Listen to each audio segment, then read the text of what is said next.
Three identical sphere each of mass r are placed touching each other on a horizontal table as shown in the figure.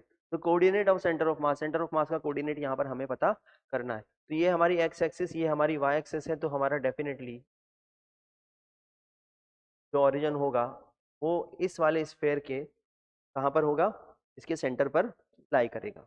ये sphere ए है, ये sphere B है और ये sphere, ठीक, मैं इनके सेंटर्स बना देता हूँ। ये इस स्फेयर का सेंटर होगा जो कि हमने ओरिजिन लिया है, ये इस स्फेयर का सेंटर होगा और ये इस स्फेयर का सेंटर होगा।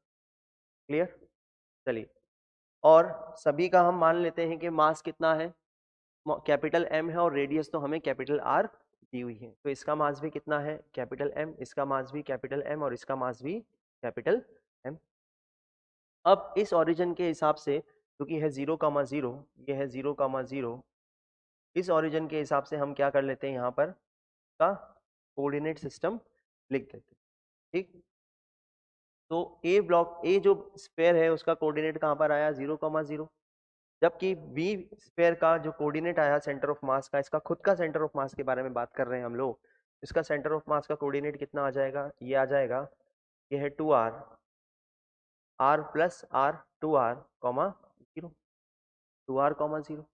अच्छा, इसका अब हमें सेंटर ऑफ मास का कोऑर्डिनेट लिखना है विद रेस्पेक्ट टू ओरिजिन, ये जो हमने सेंटर लिया है। तो इसका कैसे लिखें, देखते हैं। इसका अगर मैं किसकी बात करूं, x की बात करूं, तो इसका x तो कितना आ जाएगा, इसका x आ जाएगा कितना, r का x कितना आ जाएगा, r, क्योंकि ये हमारा x है तो ये भी x के बराबर ही होगा, r के बराबर। ठीक, लेकिन इसका y अब हमें कैलकुलेट करना पड़ेगा, y जो होगा वो ये होगा, ये इसके लिए y होगा। तो y कैसे निकालेंगे, देखते हैं। ये डिस्टेंस हमें पता है और ये डिस्टेंस भी हमें पता है। ठीक, ये डिस्टेंस भी हमें पता है। ये डिस्टेंस कितनी है, 2r, ये भी 2r, ये भी 2r, ये कितनी हो जाएगी 2r, ये भी कितनी हो जाएगी 2r, और ये भी कितनी है 2r, और ये एंगल कितना है 60 डिग्री।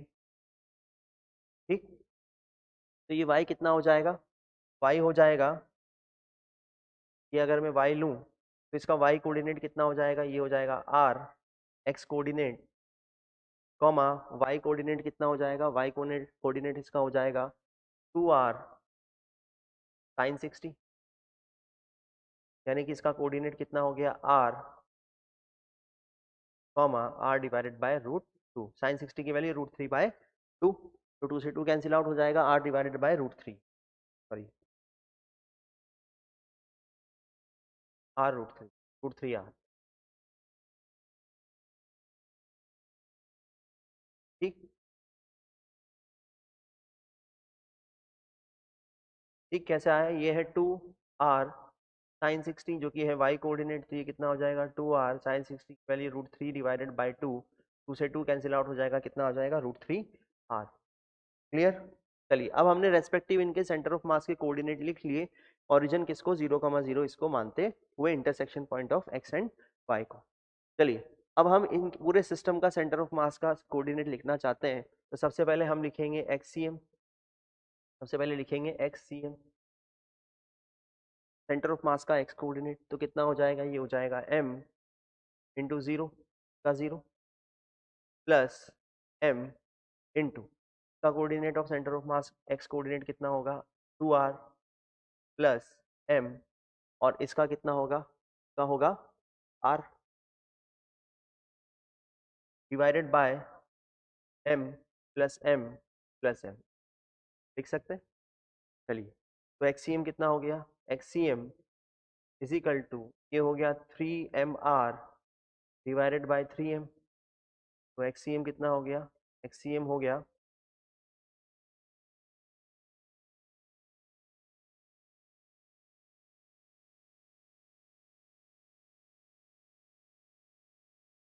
एक मिनट यहाँ पर थोड़ी सी गड़बड़ हो रही है, मैं यहाँ पर पहले XCM लिख देता हूँ। XCM कितना हो जाएगा 3,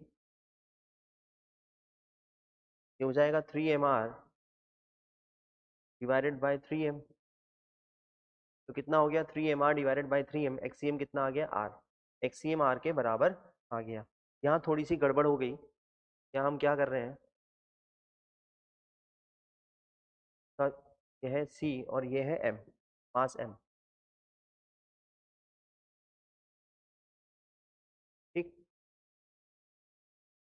कम वहाँ से कितना है। हम यहाँ पर y कोऑर्डिनेट निकाल रहे थे बेसिकली, ये 60 है तो ये कितना होगा, ये 30 होगा, ठीक, ये 30 होगा, कितना होगा, 30 होगा। और अगर हम ये लेंथ निकालें, ये वाली लेंथ निकालें जो कि इसका क्या है, y कोऑर्डिनेट है, क्या मैं लिख सकता हूँ, ये हो जाएगा 2r cos 30, 2r cos 30, ठीक। ध्यान से देखें तो वो ये भी सही था जो हमने पहले लिखा था, लेकिन ये जो है ये 30 डिग्री का एंगल है, ये 30 डिग्री का एंगल है, ये कितना है 2r, ये जो लेंथ है वो कितनी हो जाएगी 2r cos 30, ठीक। तो ये कितना हो जाएगा, ये हो जाएगा r, ठीक, cos 30, तो ये हो जाएगा r और √3r, क्लियर। चलिए अब इसको आगे सॉल्व करते हैं। तो सॉल्व करने पर क्या आ जाएगा, एक्स वाई सी एम अगर हम सॉल्व करें तो Y C M is equal to, ये हो जाएगा m 0 प्लस m, इसका y कितना फिर से 0 प्लस m, और इसका y कितना √3r,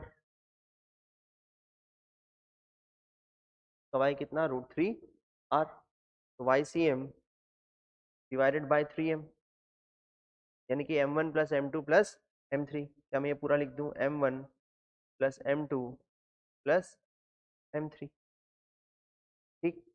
चलिए तो वाई सी एम कितना हो गया, Y C M comes out, Y C M comes out, ये हो जाएगा m √3r divided by 3m। तो यहाँ m1 m2 m3 की जगह क्या सबके सब सेम है, क्या मैं लिख सकता हूँ m plus m plus m, ठीक, जैसे कि हमने XCM के लिए लिखा। तो YCM कितना हो जाएगा, YCM हो जाएगा m से m cancel, r divided by root, ठीक। तो यहाँ पर XCM भी आ गया r और YCM भी आ गया r, तो क्या मैं लिख सकता हूँ r of centre of mass is equal to XCM comma y, centre of mass का कोऑर्डिनेट कितना आ जाएगा, XCM कितना है r और YCM कितना है r डिवाइडेड बाय रूट, ये हमारा क्या होगा, आंसर होगा। यहाँ जो हमने एंगल में चेंज किया था पहले वाला भी सही था, r 2r cos sign 2r sign 60 होगा ये डेफिनेटली, या अगर हम इसको 30 लिख दें तो ये कितना हो जाएगा 2r cos 30, ये जो हमने y डॉटेड लाइन बनाई है y एक्सिस के, ठीक। तो ये हमारा सेंटर ऑफ मास का y कोऑर्डिनेट रिप्रेजेंट करेगा सी स्फेयर के लिए, ठीक। तो इंडिविजुअल इंडिविजुअल स्फेयर के हमने पहले क्या लिख लिए, सेंटर ऑफ मास के खुद के कोऑर्डिनेट्स लिखे रेफरेंस मानते हुए, और उसके बाद हमने सिस्टम का सेंटर ऑफ मास निकाल लिया, पहले एक्सीएम निकाला फिर रेस्पेक्टिव वाईसीएम कैलकुलेट किया। चलिए तो इस क्वेश्चन के अकॉर्डिंग ऑप्शन डी हमारा करेक्ट ऑप्शन होगा।